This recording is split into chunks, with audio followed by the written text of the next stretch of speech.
Astaghfirullah. Bismillahirrahmanirrahim. Assalamualaikum warahmatullahi wabarakatuh.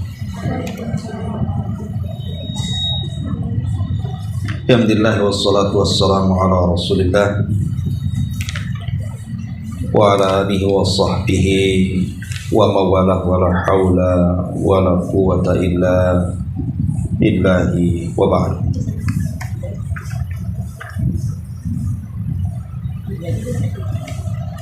Alhamdulillah, di pagi menjelang siang ini kembali kita duduk untuk berthalabul ilmi, dan kita masih meneruskan kajian kitab Bulughul Maram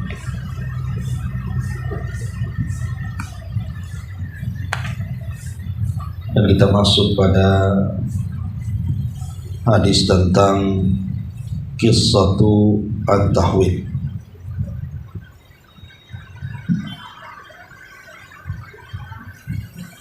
Kita baca hadisnya. Di sini hadis ke-498, tapi mungkin di terjemahan berbeda nomor urutnya. Wa qissatu tahwili fi sahihi min hadithi Abdullah ibn Zaidin wa fihi tawajjaha ila al-qiblati yad'u thumma shalla rak'ataini jahara fihima bil qira'ati walidaru qutni min mursali ila abi Ja'far al-Bakir wa hawwala rida'ahu liyatahawwala al-qahtu.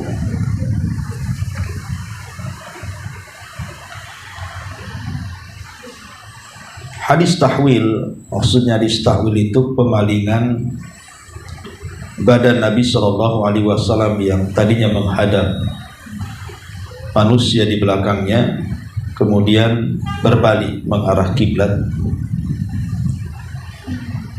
Disebutkan dalam Sahih, maksudnya Sahih Bukhari, dari hadis Abdullah bin Zaidin, dan di dalam hadis tersebut ada kalimat maka Nabi SAW mengarahkan kiblat, kemudian berdoa, kemudian sholat 2 rakaat, beliau keraskan bacaan pada 2 rakaat sholat itu.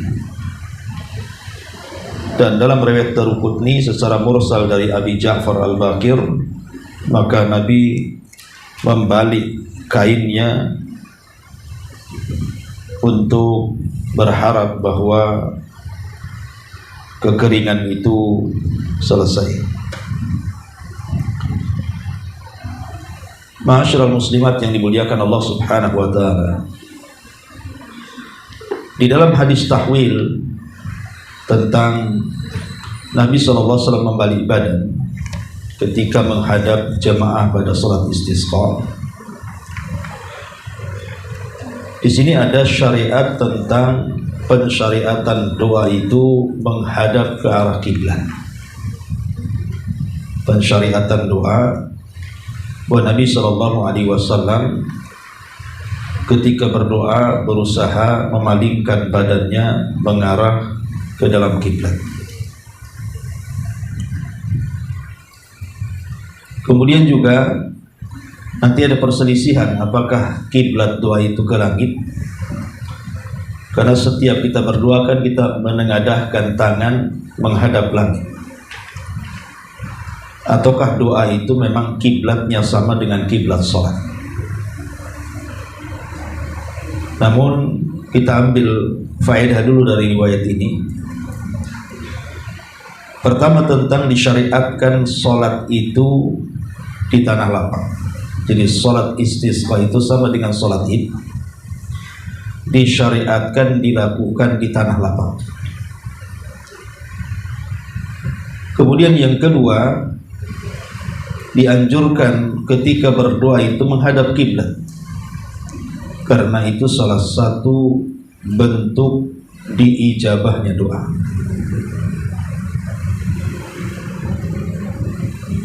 Kemudian juga dalam hadis ini juga disyariatkan untuk membalik kain atau imamah atau kopiah atau apa gitu kan di tengah-tengah doa ketika meminta hujan. Kenapa? Karena ini sifat optimisme supaya kekeringan itu cepat hilang dan datang hujan.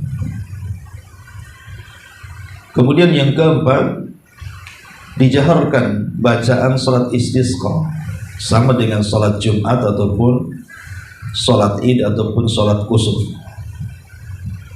dan sama-sama dilakukan dengan 2 rakaat. Baik Jumat, salat Id, salat kusuf, begitu juga istisqa itu dilakukan dengan 2 rakaat. Dan doa itu dilakukan sebelum sholat. Doa meminta hujan dilakukan sebelum sholat, tapi boleh juga dilakukan setelah sholat. Kemudian juga dalam hadis ini bahwa Nabi SAW adalah hamba yang fakir. Dia berhajat kepada Allah Subhanahu wa Ta'ala di dalam mendapatkan kemanfaatan ataupun mencegah kemadharatan, bahwa dirinya tidak memiliki manfaat kepada orang lain atau mencegah madarat kepada orang lain kecuali karena izin Allah Subhanahu wa Ta'ala. Ini diantara faedah hadis yang kita pelajari. Adapun tentang masalah kiblat dalam berdoa, sebagian para ulama mengatakan bahwa kiblat doa itu adalah langit. Makanya saat berdoa kita menengadahkan kedua tangan ke arah langit. Dan ada hadis Nabi SAW, innas sama kiblatan, innas samaa kiblatud doa, bahwa langit itu kiblatnya doa. Tapi sayang hadis ini disebutkan oleh Syekh Nasiruddin Al-Albani rahimahullah ta'ala sebagai hadis yang lemah, tidak bisa dijadikan hujah. Kemudian dibantah oleh sebagian para ulama, diantaranya adalah Imam Ibnu Abil Iz Al-Hanafi di dalam kitabnya Aqidah Tahawiyah. Beliau mengatakan bahwa kiblat dari doa itu bukan langit, tetapi kiblat doa itu adalah kiblatnya salat. Berarti ketika berdoa menghadap kiblat maksudnya ke arah Ka'bah. Kemudian dia mengatakan, adapun hadis tadi bahwa langit adalah kiblat doa, tidak ada satupun ulama salaf yang mengatakan seperti itu. Bahkan tidak ada pengetahuan dari Al-Quran tentang masalah itu juga. Kemudian kata beliau bahwa kiblat doa adalah kiblat salat. Makanya disunnahkan bagi orang yang berdoa itu menghadap kiblat. Makanya Nabi SAW ketika dalam hadis kisah tahwil itu, beliau ketika badannya menghadap jamaah, tiba-tiba ketika berdoa beliau berbalik, memunggungi jamaahnya dan wajahnya mengarah ke kiblat. Alasannya karena doa mengarah kiblat itu mawatinu al-ijabah, tempat-tempat di mana doa-doa akan dikabulkan. Kemudian juga kata beliau bahwa kiblat itu adalah ma yastaqbiluhul abid biwajhihi. Disebut kiblat karena seorang hamba dengan wajahnya menghadap ke situ. Seperti orang sholat ketika mengarahkan ke kiblat, maka wajahnya diarahkan ke kiblat. Maka begitu juga saat berdoa, menyembelih, berzikir, kemudian juga menghadapkan orang yang meninggal saat dikubur, itu kan diarahkan ke kiblat. Adapun tentang bahwa langit adalah kiblat doa, Syekhul Islam Ibn Taimiyah rahimahullah ta'ala juga mengomentari bahwa orang-orang yang mengangkat tangan mereka dan pandangan mereka ke langit waktu doa itu, maksudnya adalah bukan menjadikan langit itu kiblat, tetapi mereka tahu bahwa Allah itu ada di langit, Allah itu ada di atas ketinggian. Jadi itu perkara fitrah manusia, perkara fitrah manusia bahwa Allah itu ada di langit. Makanya kemudian tangan-tangan pun diarahkan ke langit. Bukan berarti langit sebagai kiblat doa, tidak. Kiblat doa ya sama dengan kiblat salat, kiblat ketika kita menyembelih, ketika kita meletakkan jenazah, ketika kita berzikir dan ibadah-ibadah yang lainnya. Tetapi kemudian apakah seseorang berdoa menghadap kepada selain kiblat itu dilarang? Tidak. Berdoa selain salat ya, maksud di luar salat kita bicara. Berdoa di luar salat itu kata Syekh bin Baz rahimahullahu taala, itu tidak mengapa seseorang berdoa tidak menghadap kiblat, walaupun sangat dianjurkan menghadap kiblat. Tapi kalaupun tidak menghadap kiblat, seperti ada orang yang datang kata beliau meminta doa kita, wahai Tuhan tolong doakan saya. Tidak mungkin kita putar dulu kan wajah kita ke arah kiblat membelakangi orang itu. Maka boleh kita menghadapi orang itu kemudian langsung kita doakan. Makanya dia mengatakan doakan saya lah, tolong Om supaya saya dapat rezeki. Ya langsung aja, ya mudah-mudahan Allah memudahkan rezeki. Gak harus menghadap kiblat. Menghadap orang yang minta doa saja tidak ada masalah. Jadi Syekh bin Baz rahimahullah ta'ala, di luar daripada salat menghadap kemanapun, di situ ada wajah Allah, tidak mengapa. Tapi kalaupun menghadap kiblat maka itu lebih baik, karena memang kiblatnya salat itu adalah kiblatnya doa. Baik, ma'asyiral muslimat yang dimuliakan Allah Azza wa Jalla, ini diantara keterangan hadis tentang tahwil. Adapun tentang kenapa Nabi sallallahu alaihi wasallam ketika salat istisqa itu beliau kemudian membalik ridanya ataupun kainnya, dibalik gitu ya.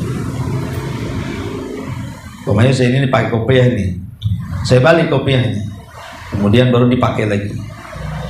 Jadi kalau tidak bawa kain bagi laki-laki ya contohnya seperti ini. Nah, ketika doa langsung dicopot, dibalik,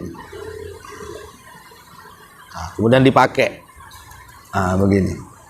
Jadi kenapa sampai kemudian Nabi SAW melakukan seperti itu? Membalik serbannya atau kopiahnya atau terserah lah, yang penting ya jangan bajunya saja, baju satu dicopot telanjang lah. Maksudnya kain-kain yang ada di badan dibalik. Ini ada faedah yang disebutkan para ulama. Kenapa Nabi SAW membalik kain itu? Pertama, menunjukkan tentang ketawaduan. Ketawaduan, rendah hati kita di hadapan Allah Subhanahu wa taala, dan menghilangkan kesombongan. Sebab kalau kain dibalik itu kan tidak bagus. Ya, ibu pakai pakaian terbalik saja dikira apa gitu ya, orang susah. Makanya itu membalik sesuatu dalam kain, kopiah atau yang semacamnya, itu dalam rangka kerendahan kita kepada Allah, bahwa kita seorang hamba, kita sangat berhajat kepada Allah Azza wa Jal. Maka simbol bahwa kita ini fakir, Allah itu kaya, kita ini lemah, Allah itu kuat, kita ini sangat berhajat kepada Allah dan Allah tidak berhajat kepada kita. Maka dengan cara seperti itu, ini yang pertama. Kemudian yang kedua itu dalam bentuk tafaul. Jadi membalikkan kain itu maksudnya dalam bentuk tafaul. Apa tafaul itu? Artinya Nabi SAW mengajarkan kepada kita agar kita senantiasa optimis. Tafaul artinya kita senantiasa optimis bahwa perkara kekeringan ini tidak akan lama, dan Allah Subhanahu wa taala akan mengganti dengan hujan yang deras. Makanya Nabi SAW mengajarkan dalam hadis ini, wa hawwala ridaahu liyatahawwal qahtu, agar kita senantiasa berbaik sangka. Berbaik sangka dengan Allah Subhanahu wa taala. Baik sangka ini kan macam-macam. Berbaik sangka itu kan ada 3 macam. Pertama, berbaik sangka kepada diri sendiri. Yang kedua, berbaik sangka kepada orang. Dan yang ketiga, berbaik sangka dengan Allah Subhanahu wa taala. Sebab kalau seandainya yang pertama berbaik sangka kepada diri sendiri, kalau orang tidak yakin dengan dirinya, maka dia tidak memiliki sikap percaya diri. Dan itu membahayakan bagi dirinya. Orang kalau tidak yakin dengan dirinya, kemudian timbul sikap tidak percaya kepada dirinya sendiri, maka dalam urusan apa saja dia tidak bisa melakukannya. Enggak yakin dengan dirinya sendiri. Ya. Kemudian yang kedua, berbaik sangka dengan orang. Artinya berprasangka baik kepada orang lain. Dan ini bisa menumbuhkan keharmonisan hubungan kita dengan orang. Sebab kalau kita buruk sangka ini nanti kesannya musuhan terus jadinya. Tapi kalau kita tanamkan baik sangka dengan saudara kita, maka hubungan kita dengan saudara kita ataupun hubungan kita dengan masyarakat secara umum itu akan baik-baik, akan harmonis, tidak ada permusuhan. Yang suka membuat permusuhan itu kalau terjadi buruk sangka. Lah kemudian yang ketiga inilah yang kemudian diajarkan dalam hadis ini, supaya kita disuruh berbaik sangka dengan Allah dalam bentuk optimis tadi, bahwa doa-doa kita akan dikabulkan, bahwa kekeringan ini akan segera berlalu dan akan digantikan dengan hujan. Dan berbaik sangka kepada Allah Subhanahu wa taala adalah bagian daripada rasa syukur. Jadi syukur kita kepada Allah Azza wa Jalla yang telah memberikan karunia dan nikmat yang tidak ternilai harganya itu, maka sudah seharusnya manusia itu optimis dengan Allah, mengharap kepada Allah bahwa Allah tidak mungkin menyia-nyiakan doa dia kepadanya, karena Allah itu kan bersama prasangka kita. Kalau kita berprasangka baik kepada Allah, maka Allah akan baik dengan kita. Makanya dalam berdoa itu kita tidak boleh ragu-ragu, harus penuh dengan keyakinan. Kata Nabi, wa antum muqinuna bil ijabah, dan engkau harus yakin bahwa doa engkau itu dikabulkan, baru itu akan dikabulkan. Tapi kalau tidak yakin bahwa doa-doanya itu tidak akan dikabulkan, itu namanya buruk sangka dengan Allah, seolah-olah Allah tidak sanggup dengan itu, dengan permintaan itu ya. Ini kan tidak akan, justru diantara tidak diterima doa seseorang itu ketika orang tidak yakin dengan Allah. Makanya berbaik sangka dengan Allah ini hukumnya wajib. Ana ma'adhanni abdi bi, aku bersama prasangka hambaku kepadaku, kata Allah. Nah ketika Nabi SAW kemudian membalik ridanya, membalik kainnya, serbannya atau yang semacamnya, Nabi SAW mengajarkan kepada kita tentang berbaik sangka dengan Allah agar kita senantiasa optimis. Dan faedah orang yang terus optimis ini, Bu, itu tidak akan pernah tersentuh dengan kegalauan, stres. Nah, orang optimis itu biasanya senang hidup, tenang hidupnya. Bahkan boleh jadi mungkin jadi kreatif biasanya orang-orang yang optimis. Namanya dia mau jualan, optimis saja lah, laris. Dia pasti akan laris itu.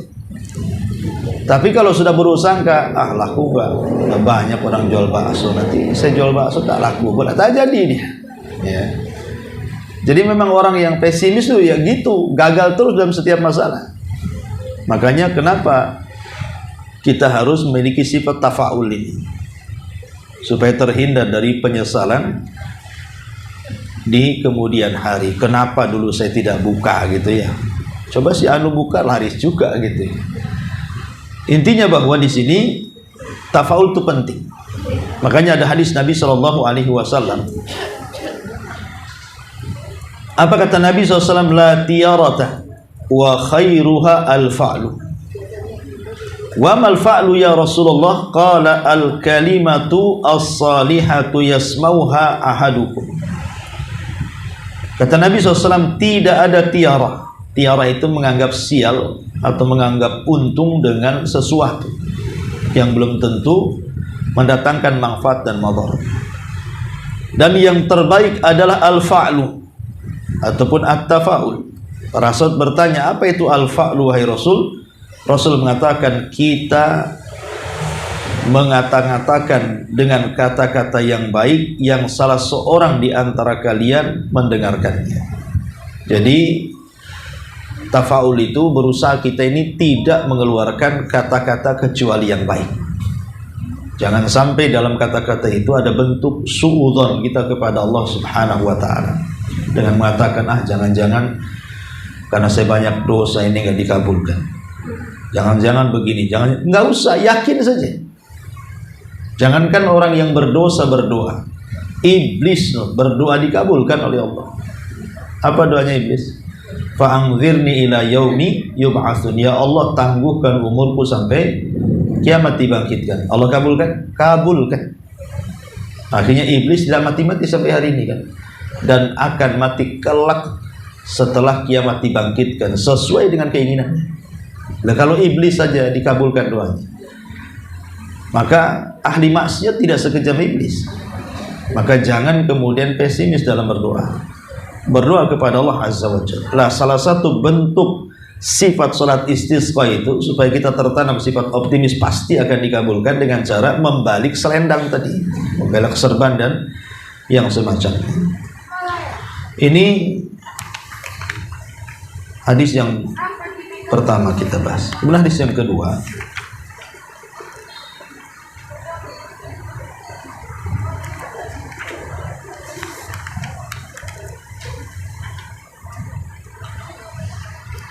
tentang masalah apakah salat istisqa juga harus dikeraskan bacaannya. Maka dijelaskan bahwa Al-Hafidh Ibnu Hajar dalam kitab Fathul Bari mengatakan, wa naqala Ibnu Battal aidan al-ijma' alaihi, bahwa mengeraskan bacaan dalam salat istisqa itu merupakan ijma' konsensus para ulama, tidak ada khilaf.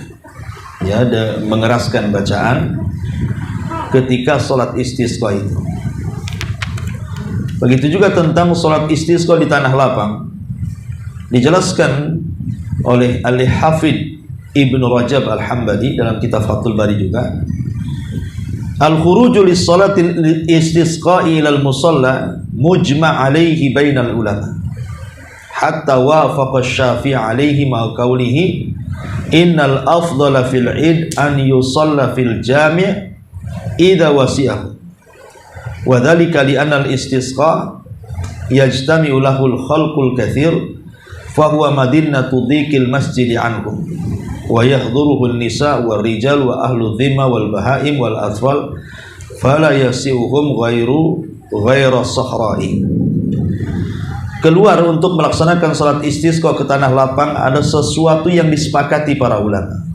Bahkan Imam Syafi'i sangat menyetujui dengan pendapat ini. Padahal Imam Syafi'i itu ketika berpendapat tentang salat Id itu beliau mengatakan yang lebih afdol di masjid dibandingkan di tanah lapang.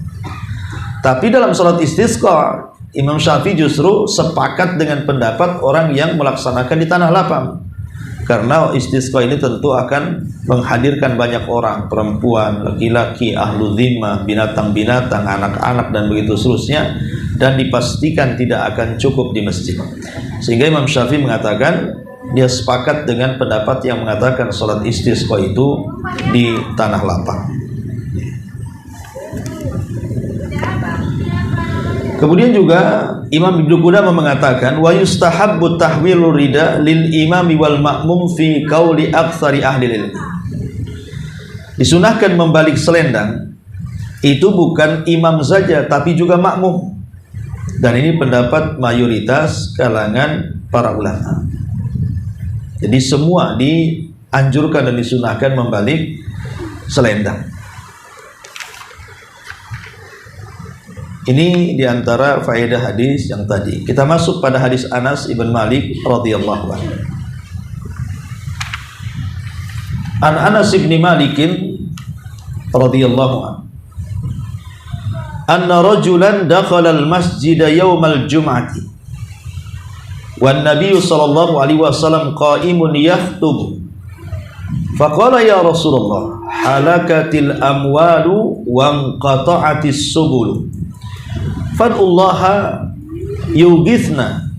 Farafa'a yadayhi thumma qala Allahumma aghithna, Allahumma aghithna. Fadhakara al-hadith wa fihi ad-du'a'u biimsakiha muttafaqun alaihi.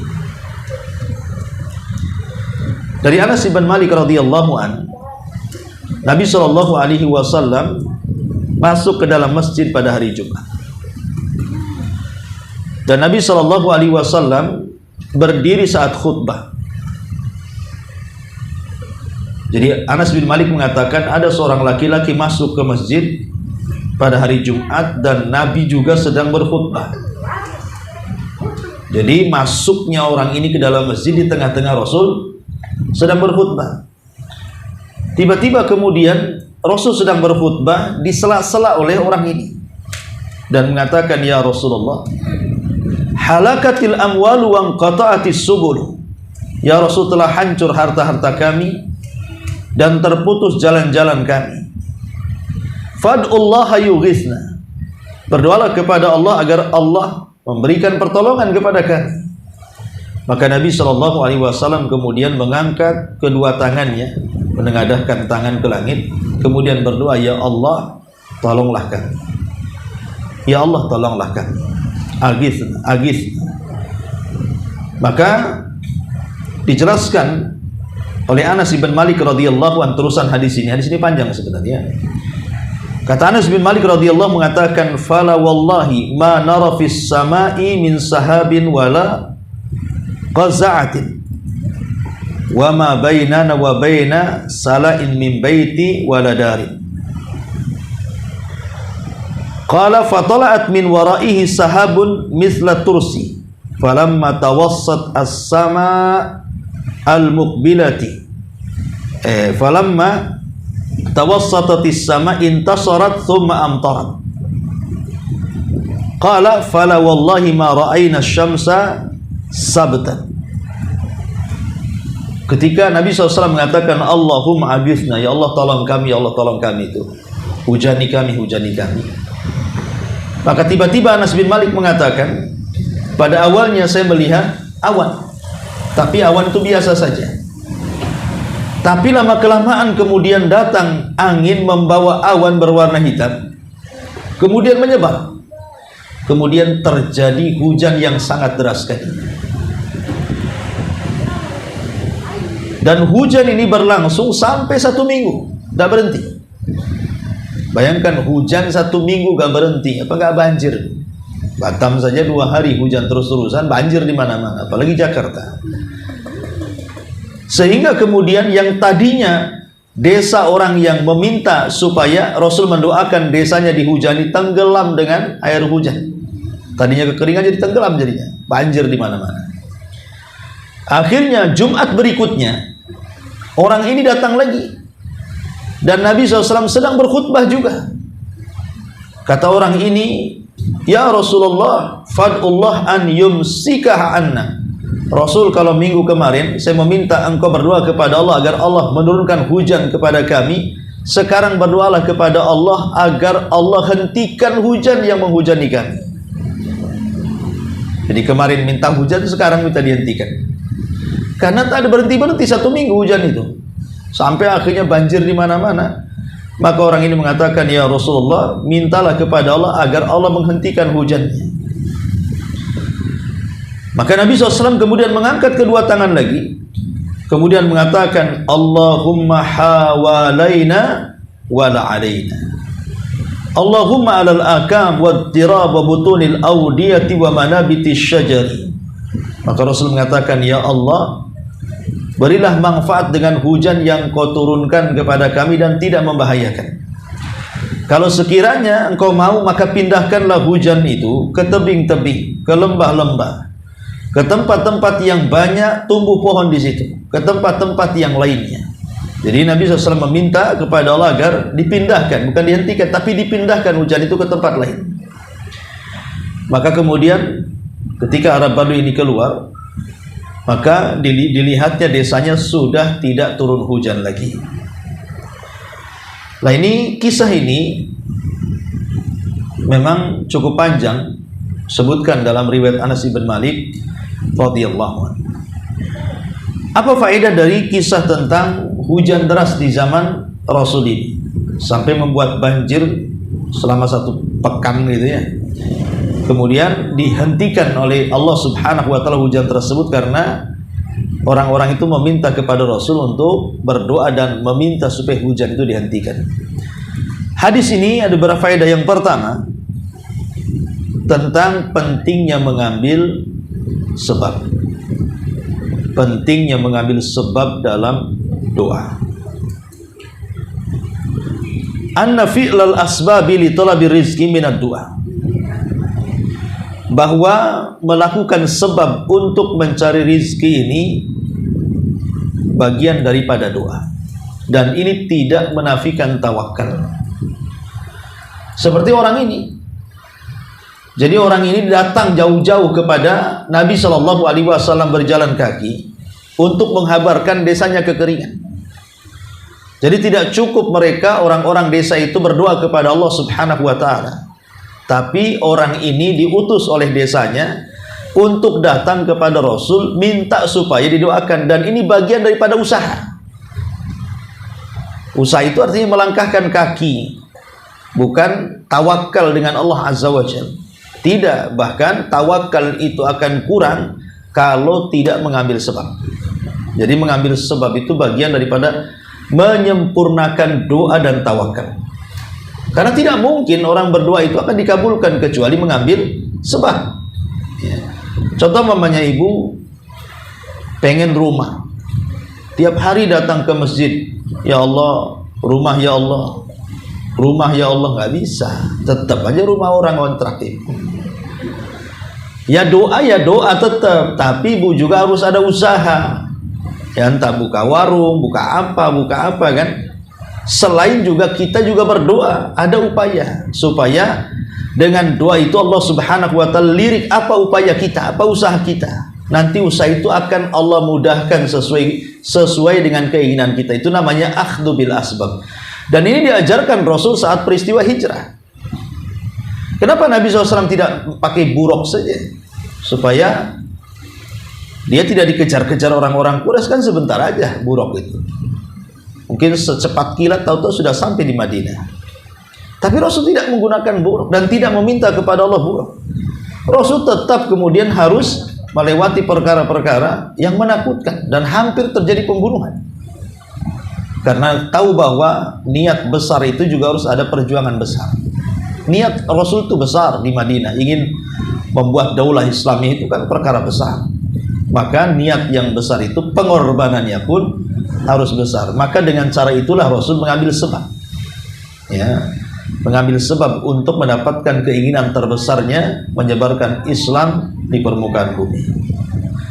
Kemudian yang kedua di antara faedah ini tentang disunahkan doa. Dengan doa yang diajarkan dalam hadis ini saat kita meminta hujan, Allahumma aghithna, Allahumma aghithna. Maka doa ini dianjurkan dibaca saat seseorang itu melaksanakan salat istisqa. Kemudian yang ketiga, bahwa boleh seseorang itu meminta kepada Allah Subhanahu wa taala untuk memindahkan hujan. Untuk memindahkan hujan ke lembah-lembah, ke gunung-gunung, ke tempat-tempat yang penuh dengan pohon. Kalau sekiranya memang hujan yang datang itu bisa membahayakan.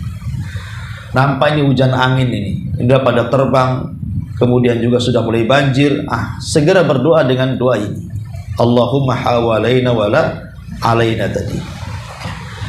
Kemudian juga yang keempat tentang masyru'iyatu al-ilhah fi du'a. Disyariatkan dalam berdoa itu harus merengek Seperti orang Badui ini kan merengek kepada Rasul agar Rasul meminta kepada Allah Subhanahu wa taala untuk diturunkan hujan. Karena min babil aula, ya Allahu aula bih, tentu Allah lebih berhak. Saya buat percontohan dengan makhluk. Kalau ibu hari-hari datang merengek meminta pinjaman uang sajalah contohnya. Awalnya kita tak mau ngasih. Kalau setiap hari dia datang merengek, akhirnya dikasih juga walaupun tak banyak kan, biar tak datang lagi. Nah ini sama manusia, lama-lama dikasih juga, karena kasihan kan, walaupun dah tahu dia penipu kan. Tapi kalau hari-hari datang, kasihan juga kita. Lah ini kepada makhluk terjadi, maka min babil aula tentu perkaranya lebih tinggi lagi kalau kita meminta kepada Allah. Terkadang Allah itu memberi tanpa kita minta, apalagi diminta pasti Allah kasih. Nggak diminta saja Allah beri. Macam mana pula diminta? Macam mana pula cara memintanya kita? Seperti anak-anak meminta sesuatu pada orang tuanya. Maka yakini bahwa doa-doa kita akan diijabah. Kemudian juga dibolehkan seseorang itu berbicara. Sedang berkhutbah, jadi seorang khatib boleh berbicara sedang berkhutbah pada hari Jumat. Kalau ada hajat, umpamanya saya jadi khatib Jumat, tentu ada yang ramai. Di tengah-tengah karena ramai, akhirnya saya tidak konsentrasi, saya tegur, jangan ribut, ini sedang khutbah. Boleh bagi seorang khatib, ya. Jadi ataupun sebaliknya, seorang makmum berbicara dengan khatib, seperti yang ini yang terjadi kan. Padahal dasarnya orang mengatakan kepada di samping kiri orang yang sedang sholat Jumat, ketika dia ribut, diam kamu, itu saja sudah tidak dianggap Jumat dalam hadis itu kan, yang sudah kita bahas. Idza qala li sahibihi ansit fala faqad laghaita. Jadi Rasul mengatakan, kalau engkau mengatakan kepada teman di sebelahmu diam, kalimat diam karena dia ribut, memang betul-betul ribut, kita katakan diam, itu saja sudah dianggap main-main kita. Yang mengatakan diam dianggap main-main sehingga tidak dianggap Jumatnya. Tapi yang dimaksud di sini bicara itu kalau ada hajat maka dibolehkan. Seperti orang ini kan bicara, ya Rasulullah, desa kami ini kekeringan, tolonglah berdoa. Sementara Rasul lagi berkhutbah. Maka Rasul langsung mengangkat kedua tangannya. Jadi boleh bicara saat khutbah itu kalau memang ada hajat. Ya. Kemudian juga dalam hadis ini juga tentang ada faedah zuhuru qudratillahi al-bahirati fi inzalil matari wa imsaki. Dalam hadis ini juga ada penampakan tentang kuasa Allah. Di antara tanda-tanda kuasa Allah itu mampu menurunkan hujan dan menahan hujan, yang tidak bisa dilakukan siapapun dari makhluk-makhluknya. Adapun pawang-pawang hujan itu para pendusta. Mereka tidak bisa menghentikan hujan dan tidak bisa juga meminta hujan. Allah tidak bisa diatur dengan pawang. Dari sini kita tahu bahwa semua terjadi karena kuasa Allah. Kemudian juga tentang hikmah Nabi Shallallahu Alaihi Wasallam. Bagaimana Nabi Shallallahu Alaihi Wasallam sangat sayang dengan umatnya, sehingga ketika kemudian desa yang diguyur hujan selama 1 pekan itu sampai kebanjiran, maka Nabi SAW tidak mau menghancurkan mereka dan meminta kepada Allah untuk dipindahkan hujannya. Dipindahkan hujannya ke tebing-tebing, ke gunung-gunung, ke bukit-bukit, ke tempat-tempat yang tidak membahayakan manusia. Kemudian juga dalam hadis ini tentang disyariatkan berkhutbah dengan berdiri, kecuali darurat, seperti yang terjadi kepada siapa? Muawiyah ibn Abi Sufyan. Muawiyah bin Abi Sufyan itu karena saking besar badannya, obesitas mungkin bahasa kitanya, dia tak sanggup berdiri. Jadi kalau khutbah itu dia duduk. Apa penyebabnya? Karena satu hari dia dipanggil Nabi. Ketika dipanggil Nabi, Muawiyah sedang makan. Tapi Muawiyah nganggap, tunggu makan dulu baru datang kepada Nabi. Besoknya gitu lagi, besoknya gitu lagi. Maka Rasul mendoakan, semoga Allah tidak mengenyangkan kamu. La asbakallah, semoga Allah tidak memberikan kekenyangan kepadamu. Nah sejak itu dia kalau makan tidak pernah kenyang. 2 bakul dia makan nggak pernah kenyang. Muawiyah itu. Jadi melarlah badannya. Jadi besar badannya Muawiyah. Saking besarnya tak sanggup dia berdiri ketika khutbah. Paksalah dia duduk. Karena obesitas bahasa kita ya. Tapi ini bukan kesalahan Nabi. Nabi SAW, karena ada orang yang tidak suka dengan Muawiyah, seolah-olah doa itu doa jelek kepada Muawiyah. Tidak. Ini bukan doa jelek kan itu. Cuma Nabi SAW karena ketika dia dipanggil sedang makan, Nabi kemudian mendoakan seperti itu. Ini bukan kesalahan. Semoga Allah tidak mengenyangkan kamu. Asih saya panggil kau sedang makan aja gitu.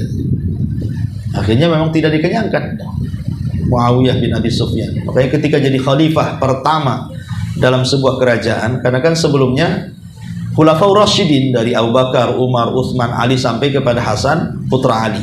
Nah, selesailah masa Khulafaur Rasyidin, berganti kepada kerajaan. Lah raja pertama itulah Muawiyah ibn Abi Sufyan dari Daulah Umayyah tuh. Lah Muawiyah ini saking besarnya nggak sanggup dia berdiri. Nah, kita lihatlah orang yang obesitas yang sampai 500 kilo itu umpamanya kan, sampai timbangannya itu sampai full, sampai hilang angkanya ya. Jadi tidak sanggup lah, itu lain. Tapi kalau sanggup berdiri, maka khutbah itu disyariatkan berdiri, sebagaimana di sini Rasul berdiri. Kemudian juga disyariatkan boleh istisqa itu tidak menggunakan sholat, tidak dengan sholat, cukup doa saja. Jadi istisqa itu tidak mesti harus sholat. Boleh juga ketika berkhutbah seseorang meminta hujan, padahal itu sedang sholat Jumat kan, tapi boleh diselingi dengan istisqa, meminta hujan saat khutbah. Sebagaimana kisah ini, Rasul langsung mengangkat kedua tangannya, kemudian meminta hujan kepada Allah dan mengatakan Allahumma aghithna, Allahumma aghithna, ya Allah tolong kami, hujani kami, tolong kami, hujani kami, dan begitu seterusnya. Kemudian juga disyariatkan ketika berdoa itu mengangkat kedua tangan. Ingat Bu, ketika ibu berdoa itu disyariatkan mengangkat kedua tangan, karena ada hadis yang mengatakan innallaha hayyun karim, Allah itu zat yang maha pemalu lagi maha dermawan. Yastahi min abdihi idza rafa'a yadayhi an yaruddahu masifra, Allah itu malu kalau ada orang yang mengangkat kedua tangannya kemudian dibiarkan kosong, dari ijabah. Allah malu. Tetapi para ulama merinci kapan doa mengangkat tangan, kapan doa tidak mengangkat tangan.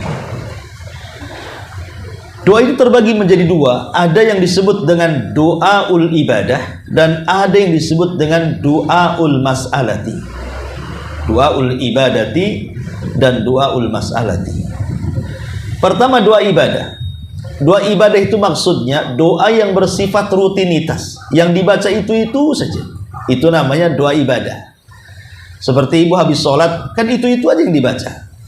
Ibu mau tidur, itu juga yang dibaca. Bangun tidur, itu juga yang dibaca. Masuk kamar mandi, itu juga yang dibaca. Keluar kamar mandi, itu juga yang dibaca. Pokoknya yang sifatnya doa itu saja, yang merupakan rutinitas hari-hari, itu disebut doa ibadah namanya. Ya. Lah doa ibadah ini tidak perlu mengangkat tangan, karena memang itu sudah doa rutinitas. Dan dalam setiap ibadah pasti ada doa ibadah. Minimalnya ketika habis sholat, kita kan berharap bahwa sholat kita diterima. Lah harapan sholat kita diterima itu bagian daripada doa. Lalu buat apa ibu sholat kan? Supaya dapat pahala, itu bagian daripada doa. Buat apa ibu sholat? Supaya bisa masuk surga, berarti itu bagian daripada doa. Lah yang seperti ini tidak perlu mengangkat tangan. Jadi ibu kalau mamanya baca doa setelah sholat ketika berzikir, umpamanya membaca Allahumma antas salam wa minkas salam tabarakta ya dzal jalali wal ikram, kan itu doa tuh, tapi tak perlu mengangkat tangan, baca saja, karena memang habis sholat itu aja yang dibaca kan.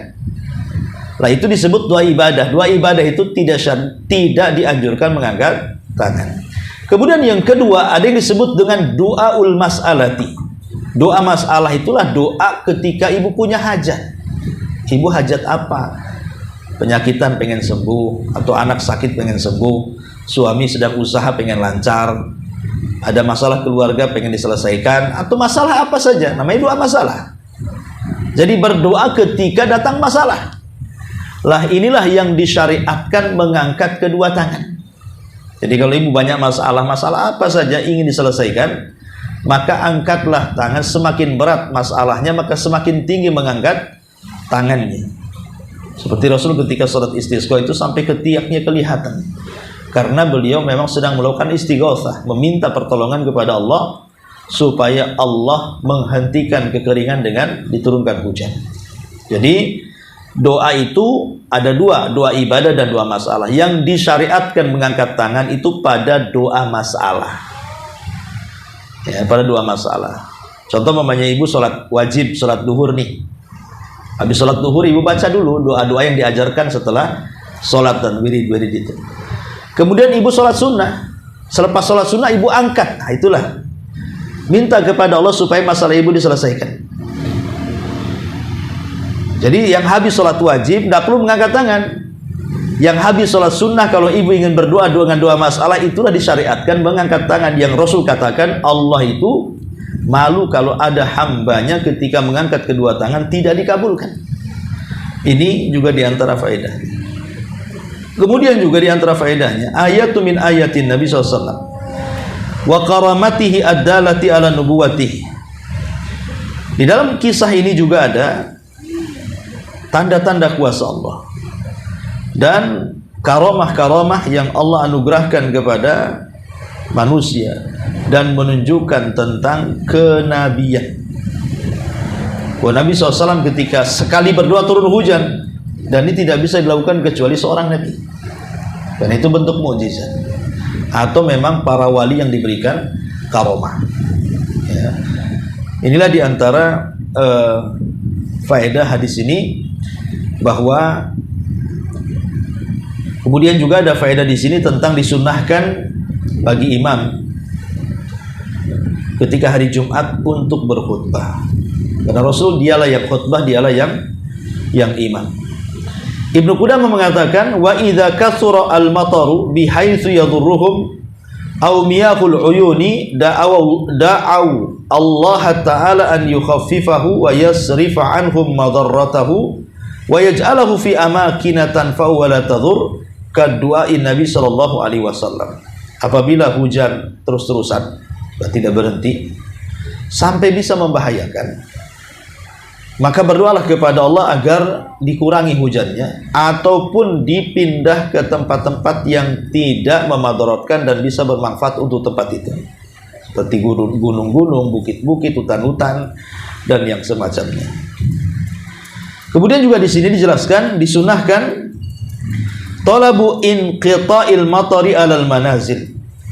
Sunahkan kalau memang hujan mulai membahayakan, rumah kita takut terbang karena disertai angin, maka kita boleh meminta kepada Allah agar dihentikan hujan itu. Dihentikan hujan itu supaya tidak memadaratkan.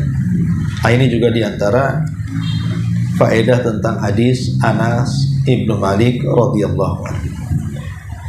Tapi sampai di sini 3 hadis saja. Sebelum saya tutup, silakan kalau ada yang bertanya.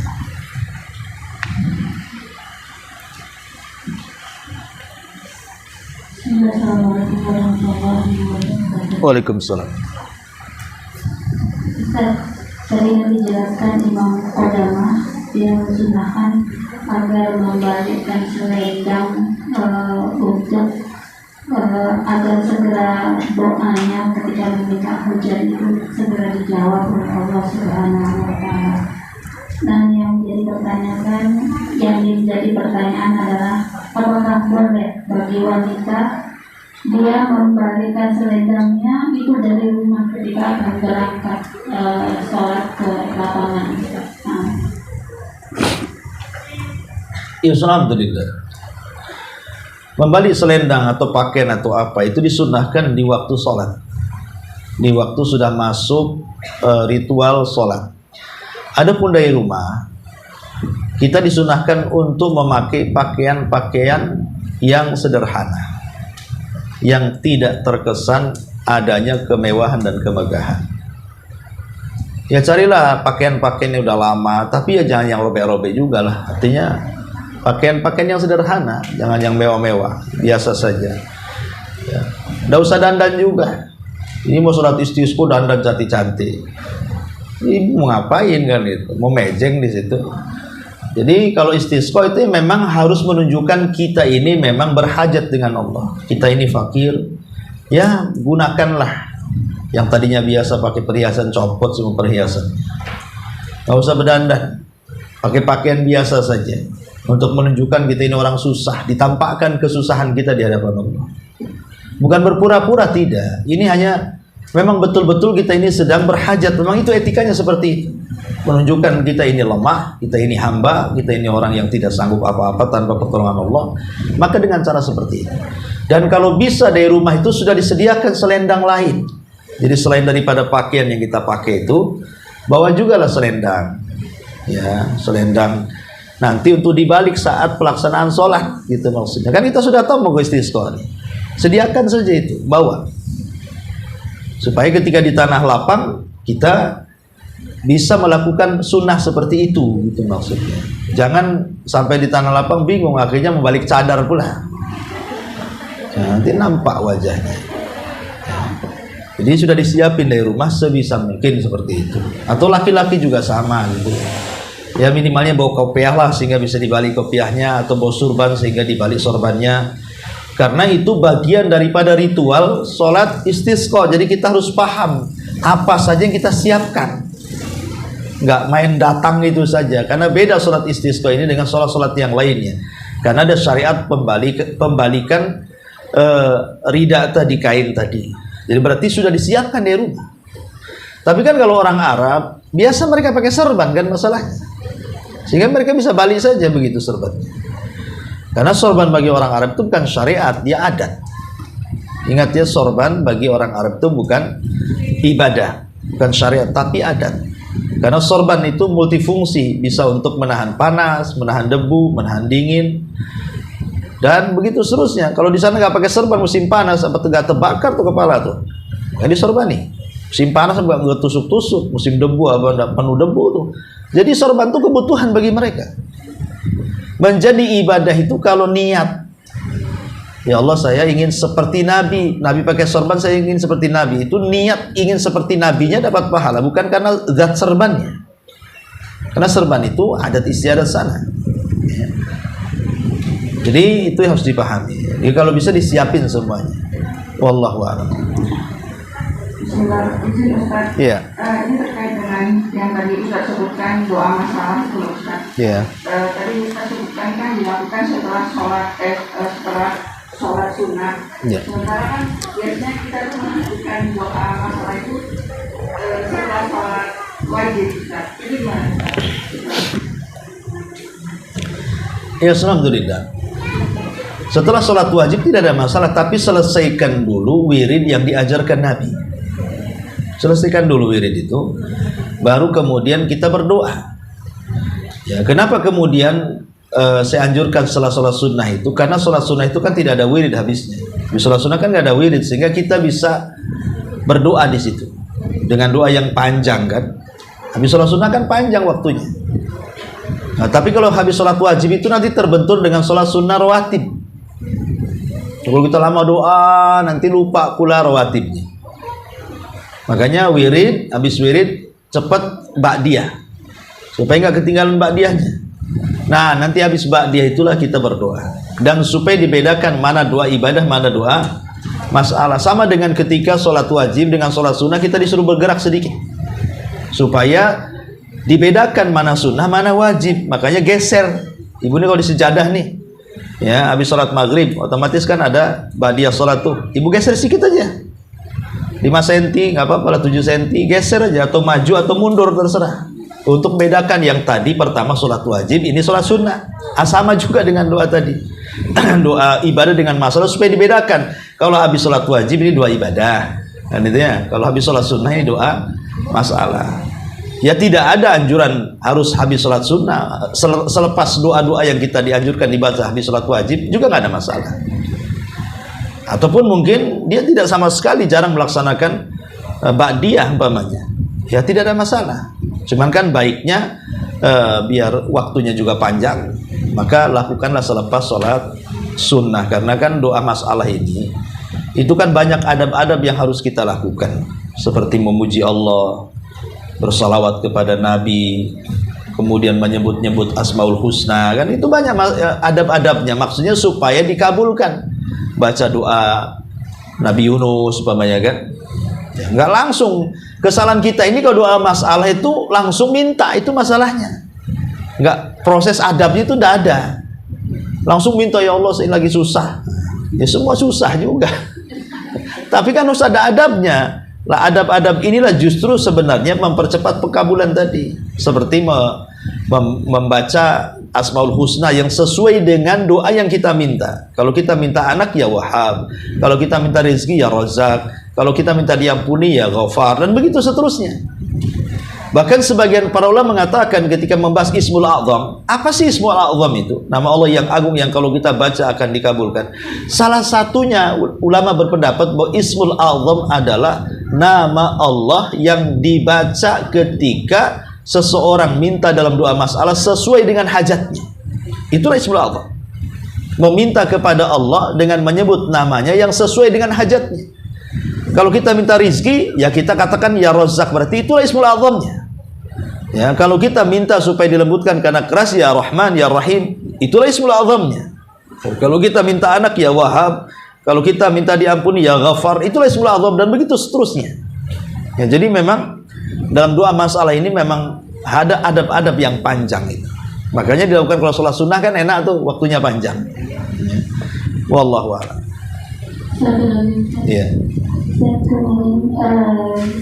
Anak sempat ditanya oleh saudara, dia mengatakan demikian, saya sudah sering sekali berdoa kepada Allah Subhanahu wa Ta'ala agar apa yang saya inginkan itu dikabulkan oleh Allah. Jadi dia sudah berdoa sekitar 20 tahun lah, hampir 30 tahun dia berdoa, tapi tanda-tanda dikabulkan itu nggak ada. Kemudian timbul di dalam hatinya bahwa mungkin Allah tidak menginginkan doanya, tapi di sisi lain dia terus berdoa dan terus berdoa. Itu apakah memang Allah sengaja untuk menyimpan doanya di akhir nanti, atau Allah memang mengganti dengan doa-doanya itu dengan yang lain tanpa dia ketahui? Ya, alhamdulillah. Kan ada hadis Nabi yang mengatakan bahwa Allah ketika mengabulkan doa itu dengan 3 cara. Pertama, dengan memberikan permintaan sesuai dengan yang diminta. Dia minta, Allah kasih secara cash. Boleh jadi hari ini berdoa, minggu depan Allah kabulkan, atau bulan depan Allah kabulkan, atau mungkin hari ini berdoa, hari ini pula Allah kabulkan. Tidak ada yang mustahil bagi Allah. Yang kedua, Allah tidak mengabulkan doa dia di dunia, tetapi Allah kabulkan doanya sebagai pengangkat derajat kelak di surga. Kalau Allah kehendaki dia masuk surga.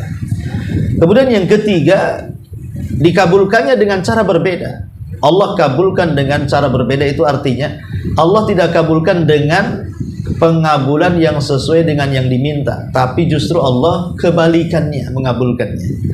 Contohnya dia minta rumah, tapi Allah kabulkan dia tidak diberikan rumah, tapi dengan cara lain. Harusnya dia ketabrak, akhirnya tak ketabrak. Harusnya dia jatuh, akhirnya tidak jatuh. Harusnya dia itu kena risiko saat pekerjaan dipecat, rupanya yang lain pengen dipecat, harusnya dia masuk. Ya. Jadi terkadang Allah Subhanahu wa Ta'ala dengan cara lain, ataupun yang keempat ditambahkan para ulama, boleh jadi itu hikmah Rabbani. Hikmah Rabbani itu artinya kita tidak tahu apa maksud Allah tidak mengabulkan doa saya. Pasti ada di belakang hikmah yang kita tidak tahu. Itu nama hikmah Rabbani. Karena ada orang yang miskin kemudian meminta kaya, tidak dikaya-kayakan. Boleh jadi kalau kaya dia makin melampaui batas, lupa diri, akhirnya nggak pernah hadir di pengajian lagi. Sengaja dimiskin-miskinkan biar rajin di pengajian. Sebab kalau kaya rajin di pasar, sudahlah, nggak usah kaya orang ini, biar dia miskin terus jadi ngaji terus. Contohnya, ya. Ataupun orang kaya didoakan sama orang lain yang hasad.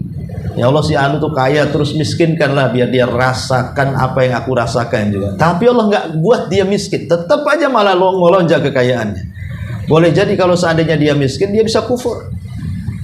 Ya, bisa kufur nanti. Karena orang kaya jadi miskin itu kan lebih parah dibandingkan orang miskin jadi kaya, kemudian miskin lagi. Paling tinggi dia mengatakan nggak apa-apa, saya kan pernah miskin juga. Tapi kalau orang kaya tidak pernah miskin, tiba-tiba jatuh miskin itu kan sakitnya tuh di sini, makin sakitnya. Aku nggak pernah miskin kok sekarang jadi miskin, gimana ceritanya? Ya. Jadi itu hikmah Rabbani. Ataupun orang sakit, kenapa lama nggak disembuh-sembuhkan? Supaya dia tetap di atas ibadah. Sebab kalau maksiat lagi dia. Tapi banyak orang-orang yang ketika sakit itu dia nggak pengen tobat karena takut mati, udah sembuh lupa tobatnya, nggak takut mati lagi, maksiat lagi, maka sengaja nggak disembuh-sembuhkan. Atau sebaliknya, orang sehat nggak disakit-sakitkan, sebab kalau sakit dia putus asa nantinya. Jadi itu semua hikmah Rabbani. Ada orang-orang yang dipilih oleh Allah seperti itu. Makanya kenapa kemudian ada doa yang tidak dikabulkan? Justru yang tadi ibu katakan, katakan bahwa dia mengatakan sudah 20 tahun saya berdoa nggak dikabulkan. Justru nanti malah nggak dikabulkan beneran. Jangan bicara seperti itu, karena di antara doa yang ditolak itu adalah isti'jal. Isti'jal itu mengatakan da'autu rabbi falam yastajib li. Aku berdoa kepada Rabbku, tapi dia tidak mengabulkan keinginanku. Itulah kalimat isti'jal. Kata Rasul, Allah tidak menerima doa orang yang seperti ini. Ya. Gak usah ngomong begitu, doa saja. Gak ada ruginya kok doa itu. Sekalipun tidak diijabah di dunia, gak ada ruginya. Karena doa sendiri adalah ibadah. Artinya setiap doa ada pahalanya. Setiap doa ada pahalanya. Hakikatnya kalau dia berdoa 20 tahun, berarti 20 tahun dia menggondol pahala tuh. Makanya kemudian juga ada yang mengatakan boleh jadi mungkin doanya terlalu berlebihan sehingga Allah tidak kabulkan. Tahu dia super taksi yang penghasilannya satu hari umpamanya cuman 300 atau 400, kalau mujurnya mungkin 1 juta. Toto, ya Allah berikan rumah saya di Jakarta, villa 7, mobil mewah sekian, tanah sekian hektar. Ya enggak bisa, itu kan berlebihan dan berdoa. Harus tahu diri lah kan itu. Jadi maksudnya kalau dia doanya melampaui batas yang secara pikiran manusia mustahil, kan Allah yang mengatakan jangan berlebihan dalam doa. Atau jangan meragukan pengabulan. Dengan cara kemudian, ya Allah kalau kau kabulkan silahkan, enggak juga enggak apa-apa katanya. Ini kan enggak boleh kayak gitu. Ya soalnya dia tidak berhajat dengan Allah kan. Makanya kenapa Rasul mengatakan fa antum muqinuna bil ijabah, harus yakin dikabulkan, imma di dunia imma di akhirat. Intinya Rasul mengatakan ad-du'a wal ibadah, doa itu ibadah. Maksudnya supaya kita tidak putus asa ketika Allah tidak kabulkan, karena walaupun tidak dikabulkan dia sedang beribadah, artinya dapat pahala. Ya gitu maksudnya. Wallahu a'lam. Dah. Oh iya, ini ada hadiah. Ada 3 hadiah. Berarti 3 soalan.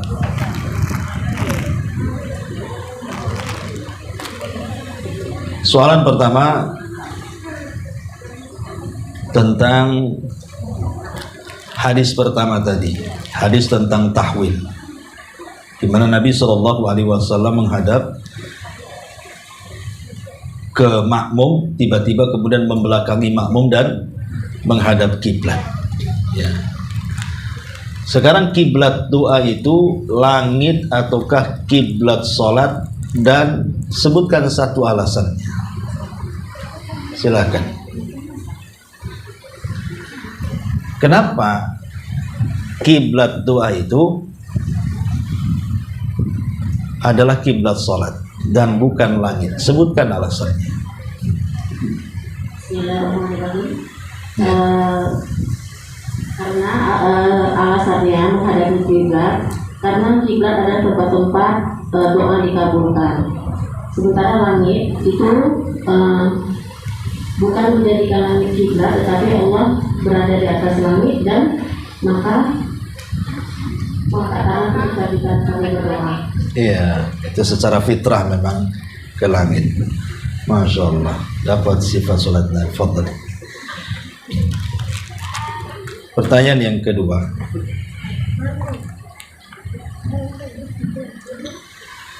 tentang kenapa Nabi SAW membalik selendangnya saat sholat. Apa faedah membalik selendang itu ketika sholat istisqa? Pertama, menunjukkan ketawaduan. Ahsanti. Yang kedua, tafakur, atau Nabi mengajarkan kita senantiasa optimis. Ahsanti, Masya Allah. Oke, dapat apa ini? Kaos tangan terus kaki. Dua-duanya boleh mungkin dipakai. Baik. Yang ketiga, tadi dari pertanyaan tentang kenapa orang yang berdoa tidak dikabulkan sesuai dengan keinginannya. Ada 4 alasan. Saya sebutkan tadi. Kenapa berdoa tidak sesuai dengan dibalas sesuai keinginannya. Ada apa di balik itu? Iya, silakan. Orang tidak mencintai berdoa